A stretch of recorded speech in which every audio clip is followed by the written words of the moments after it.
자, 그랬더니 이제 제자가 이야기를 해요. 제자가 질문을 합니다. 여러분들도 이런 질문이 생겼을 거예요. 우리나라에도 훌륭한 의사들이 필요하지 않을까요? 그리고 건강한 사람과 병든 사람들을 가장 많이 다루어 본 사람들이 가장 훌륭한 의사겠지요. 우리 한국 의사들, 그쵸? 만약 온갖 성격의 사람들과 사귀어본 사람들이 가장 훌륭한 재판관이 되든 말이에요. 자, 그러니까 여기는 질문이 두 개예요. 소크라테스도 이야기를 합니다. 너는 지금 한 질문을 했는데 두 질문이 있다고. 뭐예요? 일단 첫 번째 질문은 의사가 훌륭한 의사가 되기 위해서는 어떻게 해야 된다? 많은 환자들을 다뤄봐야 된다라고 이야기를 하는 거고요. 그와 마찬가지로 훌륭한 재판장이 되기 위해서는 악한 사람들과 많이 있어봐야지 재판을 할 때 잘할 수 있다라는 거죠. 일단 첫 번째, 소크라테스가 지적하고 싶은 거는 뭐냐면은 의사가 몸으로 치료하나요? 혼으로 치료하나요? 몸으로 치료하는 것 같죠? 몸으로 이렇게 치료하는 것 같잖아요. 그렇지만 그 치료는 치료예요? 예를 들어서 우리 어머니가 이제 암 때문에 돌아가셨는데 간암. 그 의사 만나러 가면은 CT 한번 찍어보죠. 2주 있다가 봐요. 그러면서 그냥 가. 그리고 또 오면 CT 한번 찍어보죠. 이것만 해. 의사가 치료해주는 것은 완치가 되지 않아요. 의사가 해줄 수 있는 건 뭐예요? 그 사람에게 자세를 알려주는 거죠. 건강한 사람의 자세, 건강한 사람의 삶. 그러니까 의사는 기술이 중요하기보다는 건강한 삶이 무엇인지 그 혼으로 살아야 되는 거예요. 그래야지 건강하다는 걸 알고 건강한 삶이 무엇인지를 알고 그거를 환자들한테 알려줄 수 있는 거죠. 완치하려면 뭘 바꿔야 된다? 생활을 바꿔야 된다는 거예요. 그러니까는 의사라고 한다면은 기술이 중요한 게 아니라 건강한 삶을 살 수 있어야 되는 거예요. 그래야지 건강한 최선의 삶이 뭔지 아니까 그거를 환자들한테 줄 수가 있는 거죠. 반면에 재판장은 약간 달라요. 재판장도 혼으로 사람들을 다스리는 거죠. 자, 그렇지만 의사는 건강하기 위한 최선의 삶을 고민하는 사람이에요. 거기에는 어떤 악한 방법, 선한 방법은 없어요. 최선의 방법이 있는 거야. 자, 그렇지만 재판장은 뭘 다루는 거예요? 최선? 아니죠. 선과 악을 다루는 거죠. 자, 그러니까 선과 악을 다룰 수 있는 사람이어야 되기 때문에 선을 완벽하게 파악하고 있어야 돼요. 그러니 악한 사람들과 만나면 이 선의 기준이 흔들릴 수 있겠죠. 그래서 만나면 안 된다라는 거예요. 그리고 선에 대해서 공부하고 선이 무엇인지 알아낸 다음에 비로소 그 시력을 가지고 악을 봤을 때 판단할 수 있게 된다. 의사는 최선을 찾는 거고 재판장은 선과 악을 구분하는 거예요. 그 차이가 있어요. 그리고 공통점은 둘 다 뭘 가지고 혼을 가지고 사람들을 대한다라는 거죠. 그러니까 병자가 많을 필요가 없어요. 악인이 많을 필요가 없어요. 그걸 소크라테스는 이야기를 하고 싶은 거예요. 돈은 못 벌겠지, 그치? 돈은 못 벌 거야. 자, 그 다음에 우리 아까 이야기로 다시 돌아가게 됩니다. 조금 충격적일 수 있어요. 준비를 한번 해주시면. 그러면 그런 제도들은 시민들 가운데 육체적으로 정신적으로 건강한 사람들은 보살피되 건강하지 못한 사람들 가운데 육체적으로 결함이 있는 사람들은 어떻게 한다? 죽게 내버려 두고 정신적으로 불치의 결함이 있는 사람들은 손수 죽일 것이다. 그러니까 정신적 장애가 있으면 어떻게 하겠다? 우리가 진짜 죽인다라는 거. 그러니까 이게 이제 그 스파르타 방식이에요. 스파르타는 아이가 태어나면은 한번 좀 봤을 거예요. 뭐 영화에도 나오고 그랬을 거야. 이제 제사장한테 데리고 가요. 이 높은 산 위에 살고 있는 제사장. 그러면 제사장이 이렇게 아이를 이렇게 들어봐요. 이게 제사장이 이렇게 살펴본 다음에 결함이 있잖아요. 그럼 이렇게 던져요. 절벽에서. 죽게 내버려두는 거예요. 왜 그럴까요? 왜? 빌리지 보신 적 있나요? 빌리지? 네. 영화라는 빌리지라고 있어요. 샤말락 감독이 만든. 그거는 한번 여러분들이 한번 시간 나시면 꼭 봐요. 빌리지라는 영화.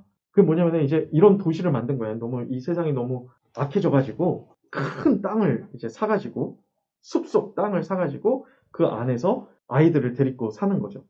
그래서 아이들은 거기서 이제 태어났기 때문에 진짜 바깥 세상이 있는지를 몰라요. 그러니까 몇몇 사람들이, 가정들이, 아빠가, 부부가, 이런 공동체를 만들려고 했던 거죠.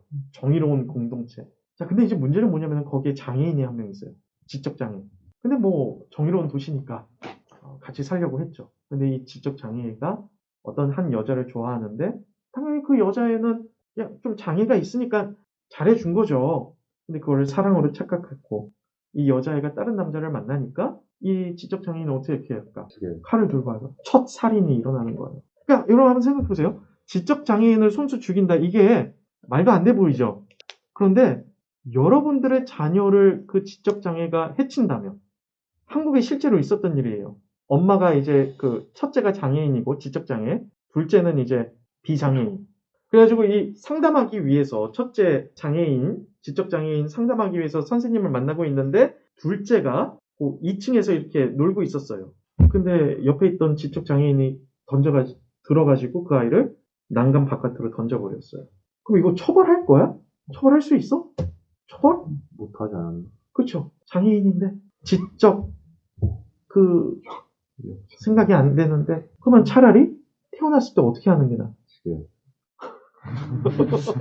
너무 무섭지만 소크라테스의 말이 틀린 말은 아니에요. 왜? 뭘 가지고 와? 도시 안에 불의를 가지고 와요. 심지어는 장애인, 육체적 장애 있는 사람 한번 생각해봐요. 이 사람은 지금 사회에 기여를 할 수 없죠. 그럼 어떻게 해야 돼? 이 사람을 위해서 다른 사람이 더 이해를 해야 되고 이 사람을 보살펴줘야 되잖아. 그럼 누구의 짐이야? 사회의 짐이죠. 그럼 어떻게 해야 돼? 내보내야지. 내보내거나 죽이거나 뭐 선수 죽일 수는 없어도 내보내야죠. 이게 좀 와닿지가 않죠. 그런데 한번 생각해 보세요. 지금 사회가 어려울 때 제일 먼저 줄이는 예산이 어떤 예산이야? 복지 예산이. 이런 사람들을 위한 예산. 왜? 나는 이 사람들을 위해서 나도 힘든데 챙길 수가 없다라는 거예요. 소크라테스는 그렇기 때문에 불의가 들어오니까 이런 사람들은 다 어떻게 해야 된다. 근데 여러분들 어떻게 생각해요? 싸우다가 다쳐서 그런 것도 포함돼요. 맞아요. 그러면은 그 사람은 혼이 올바른 사람이라고 한다면 나가서 싸워가지고 팔이 하나 잘리거나 다리가 잘랐어요. 자살해요. 그렇죠. 이 사람은 그거를 영광스럽게 받아들이겠죠. 죽음. 왜? 저승에 대해서 두려워하지? 않아요. 저승에 대해서. 그렇죠. 이 국가를 위해서 내가 어떻게 하겠다? 죽겠다. 희생하겠다. 이거죠. 그러니까 소크라테스는 뭘 가지고 지금 정의로운 도시를 만들어가는 거예요? 하나. 이성 가지고 만드는 거예요. 원인과 결과만 철저하게 따지면서 만드는 거예요. 그 결과 장애인은 정의로운 도시에 있을 수가 없다. 그렇지만 여기에 대해서 어느 누구도 이성적으로 반박할 수 없어요. 자, 그렇지만 우리가 장애인을 도와야 된다는 것은 뭐예요? 어떤 사랑이라는 개념, 감정이죠. 이성이 아니야. 감정이 있는 거죠. 자, 그러면 한번 생각해 보죠. 하나님 나라는 어떨까요? 하나님 나라도 정의롭죠. 그럼 거기는 장애인이 있을까 없을까? 장애인이 없어요? 왜? 하나님은 어떤 능력이 있어? 장애인을 올바르게 만들 수 있는 능력이 있어요. 소크라테스는 그 능력이 없고 신도 없어요. 그럼 이성적으로 원인과 결과만 따져볼 때는 이게 맞아요. 그렇지만 너무 절망적이죠. 왜? 나도 잘못하면 장애인이 될 수 있고 나는 그때 도시를 떠나기 싫어요. 그렇죠? 싫어요. 소크라테스는 이성만 가지고 이야기를 하기 때문에 어떤 기적이라든지 그런 것들을 인정할 수 없어요. 하지만 성경에는 하나님의 능력이라는 그 기적이라는 게 있는 거죠. 그 차이가 바로 이거예요. 요거 하나만 더 이야기하고 마치죠.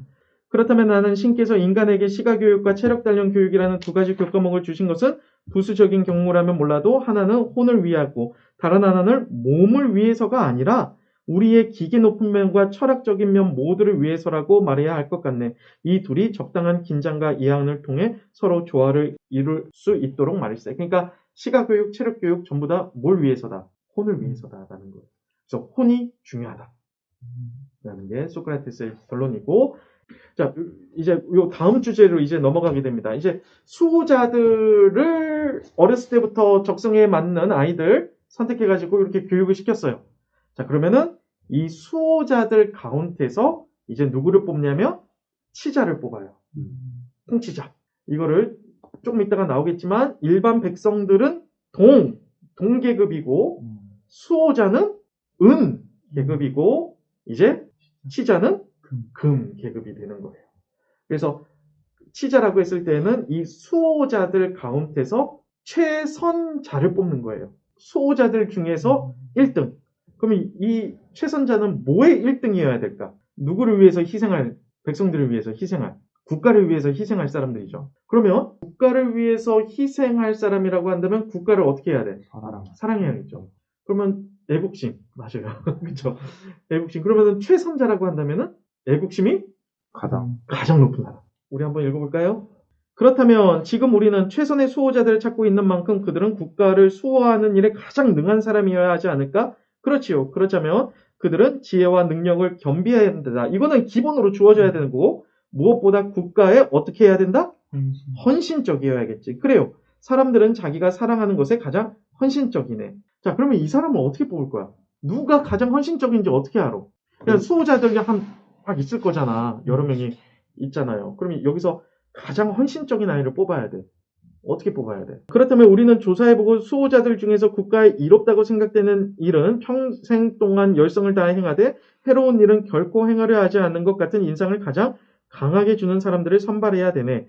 내가 말해주겠네. 내가 보기에 우리가 신념을 버리는 것은 자발적이거나 마지못해서인데 잘못된 신념이라는 것을 알게 될 때는 자발적이고 참된 신념일 때는 언제나 마지못해서이네. 자, 그러니까 이 최선자라고 한다면은 신념이 제일 강해야겠죠. 국가에 대한 신념.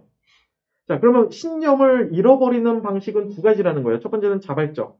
두 번째는 마지못해서. 자, 일단은 자발적으로 신념을 버리는 사람은 이 수호자 계급에서 어떻게 될까요? 일단은 박탈되겠죠. 그 사람은 일단은 제거하고 대부분 수호자들은 신념을 버리게 된다면 어째서 버리게 돼요? 마지못해서 버리겠죠. 버리는 이유 뭐가 있을까요? 여건이 안 돼. 여건이 안 돼서. 또 위협. 맞아요. 고문이라든지 또 돈, 가족. 그러면 마지못해서도 이 사람이 신념을 버리지 않을 거라는 것을 알려면 어떻게 해야 될까? 테스트를 해봐야 되는 거예요. 고통과 슬픔 속에서도 그 신념을 버리지 않는 사람. 그러면 어떻게 해야 돼? 고통과 슬픔을 겪게 해줘야 돼요. 우리 그 영화 뭐죠? 킹스맨 뭐예요? 처음에 딱 들어가면 테스트하잖아. 그렇죠? 그거예요. 우리는 어릴 때부터 줄곧 그들을 지켜보면서 그들이 가장 쉽게 이런 원칙을 망각하고는 길을 잃고 헤매게 만들 임무를 부과해야 하네. 그리고 이런 원칙을 잊지 않고 쉽사리 길을 잃고 헤매지 않는 사람들은 선발 안 돼. 길을 잃고 헤매는 자들은 배제해야 하네. 한 줄 밑에 보면 우리는 또 그들에게 노고와 고통과 시련을 주어 그것들을 통해서 우리가 원하는 자질을 찾아야 하네. 한 줄 넘어가면 우리는 또한 그들이 세 번째 종류의 시험인 마법에 어떻게 반응하는지도 지켜보아야 하네. 마치 쉽게 겁을 먹는지 알아내기 위해 사람들이 어린 망아지를 시끄럽고 소란한 곳으로 끌고 가듯 우리는 우리 수호자들을 젊을 때 처음에는 위험에 그 다음에는 쾌락에 노출시켜야 하네. 그리고 불에서 금을 시험할 때보다 훨씬 더 엄격하게 그들을 시험해야 하네. 어디서 많이 들어본 이야기 아니에요? 그렇죠. 정금과 같이 나오리라. 누가 이야기한 거예요? 욥이 얻었던 그 고통을 시험으로 받아들여야 된다는 거죠. 왜? 신념을 지키는지 안 지키는지. 여러분들 신념을 지키는지 안 지키는지 어떻게 알아요? 테스트가 필요해요. 이성 친구 만나도 뭐가 필요해요? 남자가 사랑해 그러면 믿을 거야? 믿으면 안 돼요. 뭐가 필요해? 테스트가 필요하죠. 그렇죠? 테스트가 필요해요. 정말로 이 사람이 나를 사랑하는 테스트. 우리 여자친구가 사랑해 오빠 그래도 믿으면 안 되죠. 그렇죠? 테스트가 필요해. 정말로 사랑하는지. 그래서 수호자들 중에서도 시험을 통해서 그 신념을 지키는 사람을 바로 최선자로 올려놓습니다. 그리고 성경도 하나님께서 여러분들에게 고통과 아픔과 슬픔을 주시는 이유는 테스트인 거고 그 말은 무슨 말이에요? 여러분들은 일단은 최선자의 후보군에 들어갔기 때문에 하나님께서 테스트를 하시는 거죠.